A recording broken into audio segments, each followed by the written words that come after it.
historique très compliqué qui était l'un des épisodes les plus houleux de la guerre froide. C'est l'histoire de la baie des cochons. Mais à la baie des cochons avec l'Algérie. Pourquoi les dirigeants algériens ont fait référence à la baie des cochons? Bien sûr, cette dépêche de la PS n'a pas été écrite par un journaliste, elle a été écrite par un politicien, qui est hautement placé au palais présidentiel de Mouradia, et qui a été autorisé, dont ce texte-là a été relu, lu et commenté, annoté, avant d'être envoyé à la PS. Donc, cela signifie que l'usage de ce concept historique de la baie des cochons a été délibéré, est un usage délibéré, c'est-à-dire que délibérément les dirigeants algériens ont fait appel à la baie des cochons, ont fait appel à l'histoire, ont utilisé le concept historique de la baie des cochons pour envoyer des messages politiques. En réalité, la baie des cochons non seulement permet d'envoyer des messages politiques, mais il permet aussi de traduire ce que ressentent les dirigeants algériens. Le message politique, il est clair, l'Algérie elle est souveraine, le régime ne tombera pas.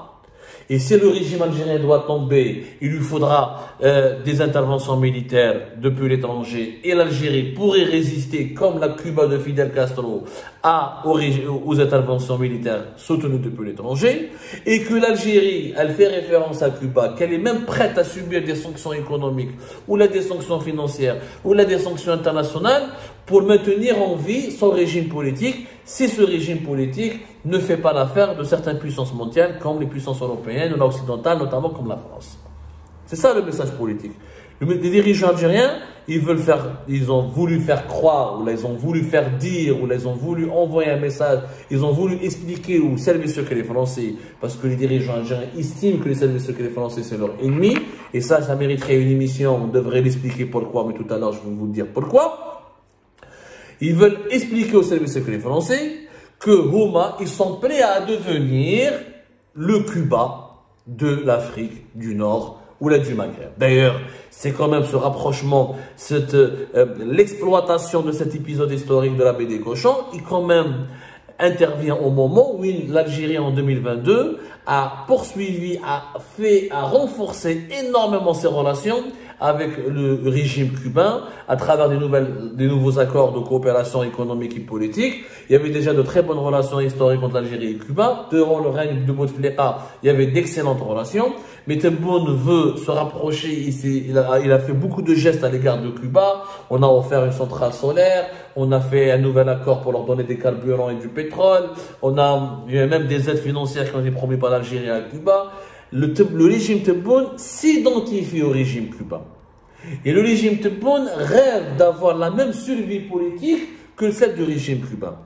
Pourquoi? Parce que le régime Tebboune se sent en danger, comme le régime cubain. Et c'est ça, il y a comme dans une sortie politique, dans une attaque politique, dans une guerre diplomatique, il y a les dits et les non-dits. Le dit, c'est le message qu'on veut transmettre. Le non-dit, c'est ce qu'on ressent. Qu'est-ce qui nous pousse à faire ce message-là, à adresser ce message-là à la communauté internationale ou à un pays étranger. Les dirigeants algériens se sentent isolés comme Cuba durant les années 60. Ils se sentent surtout menacés.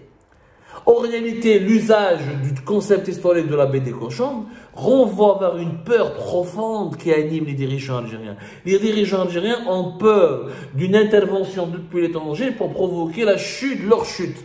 Ils croient pertinemment qu'il y a un complot qui se trame au niveau de la communauté internationale, dans leur voisinage immédiat, au niveau de leur partenariat à l'étranger, qu'il y a des complots qui se trament pour les faire tomber. Bien sûr, ça fait référence au Maroc qui a son alliance avec Israël depuis 2020, ça fait référence aux événements au Sahel et en Libye, mais ça fait surtout référence aux puissances occidentales qui sont en guerre directe contre la Russie dans le conflit ukrainien. Et aujourd'hui, l'Occident considère que tout allié de la Russie comme un ennemi potentiel qu'il faut aussi abattre. L'Algérie, étant donné qu'elle a gardé des relations d'alliance très importantes avec la Russie de Vladimir Poutine et que la Russie est toujours le fournisseur historique des armes pour l'armée algérienne, l'Algérie se considère à juste titre comme étant une cible potentielle des plans de déstabilisation préparés par l'Occident pour affaiblir l'influence russe dans le monde. Comment un terme, chauffe la politique internationale, un simple terme, Un simple concept peut nous emmener vers des pistes de réflexion. Il peut nous donner des informations importantes sur ce qui se passe au sein d'un régime. Même si ce régime il est fermé et hermétique, il n'y a plus de liberté d'expression, il n'y a plus de médias libres, il n'y a plus de possibilité de connaître ce qui se passe à l'intérieur de ce régime, et ben ses termes, sa terminologie, sa manière d'agir avec ses partenaires étrangers, sa manière d'attaquer ses adversaires, sa manière d'accuser le coup, sa manière de formuler des protestations contre un événement politique déterminé comme celui de l'affaire de Amina Bouraoui, ça nous donne des indications précieuses sur l'état d'esprit des dirigeants algériens. Les dirigeants algériens essayent de montrer à leur opinion publique qu'ils sont forts, mais au fond, ils sont trop faibles. Ils ont trop peur. Ils ont peur ils ont la même peur que celle des partisans de Fidel Castro au début des années 60, lorsqu'ils ont pris le pouvoir à Cuba, lorsqu'ils étaient menacés par l'impérialisme américain. Le régime algérien croit qu'il peut faire l'objet d'une attaque imminente. Il croit qu'il y a un impérialisme qui est là, qui est israélien, qui est marocain, et que l'Occident, comme l'Union européenne, comme la France ou l'Espagne, pourrait facilement aider cet impérialisme-là pour le faire tomber. C'est cette angoisse existentielle qui est finalement l'élément déclencheur de l'affaire Amina Bouraoui.